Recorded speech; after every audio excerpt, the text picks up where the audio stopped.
through. But I also find it tremendously uplifting. And when the book came out, met up with his partner, his great companion Charlotte, and raised a glass to Nigel. And I think he would say, you just got to keep being a nuisance. So very much in your spirit, Patrick, I would say. So the guys with the expensive lawyers and the expensive suits and the expensive advisors, just keep annoying them and keep digging into their activities, because money has no automatic right to secrecy. Money is just the tokens we use to live together as a society. And if someone amasses a great deal of them, we have the right to ask questions about that money because it's social. It's a social token, isn't it? Yeah. That's the basic thing. I also think that social media, I don't think it's a coincidence that the rise of the kleptocrats is happening in the age of social media, where the truth is destabilized. That's perfect for them. That's what they want, is to destabilize the truth and to create the impression there is no objective truth, especially about their own past and the origins of their own money and their own behavior. So I think well-funded media houses, whether that's the New York Times or Africa Report, Africa Confidential, all of these things that have the capacity to send people to difficult and dangerous places and do proper reporting, that's vital. We're not going to hold these guys to account with Twitter threads, and the misnomer of kind of democratized journalism. I also think that it's vital to keep an eye on, to keep the sort of private eye spirit going, of keeping an eye on the independence of courts, MPs' interests. We have built into those places where democracy functions here and there, now and again. It's because we have institutions that stop kleptocracy. That's the only difference, the independent courts and so on. So it's the importance of keeping that sort of collective spirit alive. And then I'd say one sort of techie thing. Yeah. The getaway vehicle for the global looting is the financial secrecy system, as we know well. Yeah. You've written about before. Yeah. And a lot of the times we fall into the trap that's set of getting dazzled by the complexity and the British Virgin Island Company and the power of attorney and the this, that, the other. That was one of the difficulties with the Panama Papers, was that it just, in some cases, they were written about on their own terms. Yeah. But what we're talking about is money passing from one person to another person. And I would say, and I tried to, me and a couple of others tried to push this idea when David Cameron had his anti-corruption summit, but got nowhere. What if you treated financial secrecy the way we treat taxes or speeding? So you say it's strict liability.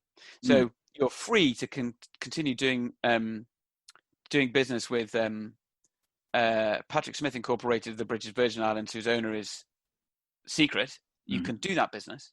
You can enter that contract with them. You can sell them that yacht. But if it's subsequently shown that the person behind Patrick Smith Incorporated has received corrupt money or has used that vehicle for criminal purposes, you, the business partner, would be held liable as if you had known. Right. Okay. Yeah.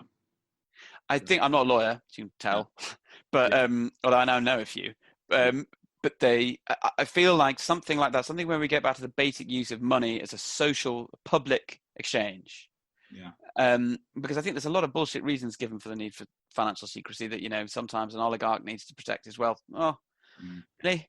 I mean, the damage done by this stuff is so immense that it's very hard to, it's like making the argument in favor of smoking because, it calms some people down.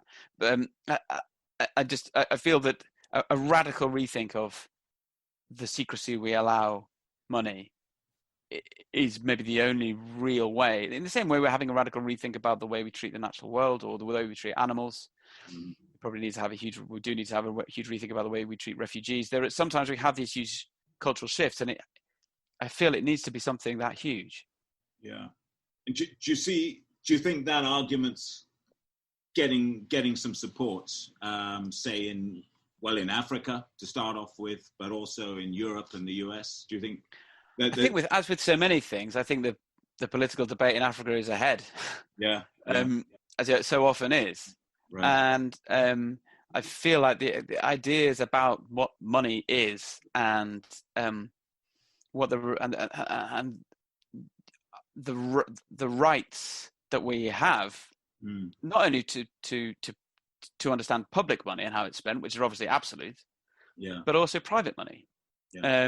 And the extent to which we all have, there is no overriding claim of secrecy in the use of money. And I think the conversations in Lagos and Kinshasa are more sophisticated on these subjects than they are in London and New York, which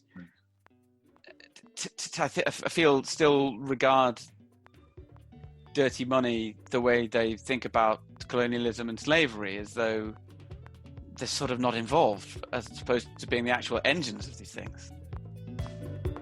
And that brings us to the end of this week's podcast, the first in our new season. Don't forget to watch out for our forthcoming conversations, debates and interviews with the top newsmakers in Africa and beyond. We have some great programs lined up. Do let us know what you think of our podcast, and we look forward to hearing from you very soon.